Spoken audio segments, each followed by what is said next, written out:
Palestinians in Gaza have suffered beyond measure. জাতিসংঘ মহাসচিব Antonio Guterres 4 দিনের সফর শেষে বাংলাদেশ ত্যাগ করেছেন। ঢাকা ছাড়ার আগে তিনি আশা প্রকাশ করেন যে বাংলাদেশ সংস্কারের মাধ্যমে বিশ্বের অন্যতম নিখুঁত গণতান্ত্রিক দেশে পরিণত হবে। রোববার 16 মার্চ সকাল 9:55 তিনি ঢাকা ত্যাগ করেন। এর আগে প্রধান উপদেষ্টার প্রেস উইংস নিশ্চিত করেন যে তিনি বিদায়ের মুহূর্তে এই আশাবাদ ব্যক্ত করেন।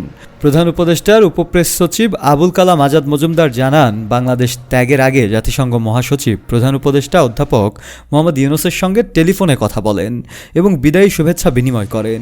তিনি বাংলাদেশের সংস্কার কার্যক্রমের প্রতি পূর্ণ সমর্থন জানিয়ে বলেন, এটি দেশটিকে একটি শক্তিশালী গণতান্ত্রিক রাষ্ট্রে রূপান্তর করবে। বিদায় জানানোর সময় পরিবেশ উপদেষ্টা সৈয়দা রেজওয়ানা হাসান এবং রোহিঙ্গা সংকট বিষয়ক প্রধান উপদেষ্টার উচ্চ পর্যায়ের প্রতিনিধি খলিলুর রহমান হজরত শাহজালাল আন্তর্জাতিক বিমানবন্দরে উপস্থিত ছিলেন। সফরকালে জাতিসংঘ মহাসচিব প্রধান উপদেষ্টা সহ অন্যান্য উচ্চপদস্থ কর্মকর্তাদের সঙ্গে বৈঠক করেন।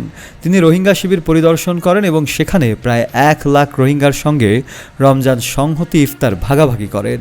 এছাড়াও জাতীয় ঐক্যমত্য কমিশনের সদস্য, রাজনৈতিক নেতা, বাংলাদেশি যুব সমাজ এবং সুশীল সমাজের সদস্যদের সঙ্গে তিনি কয়েকটি গোলটেবিলে আলোচনায় অংশগ্রহণ করেন।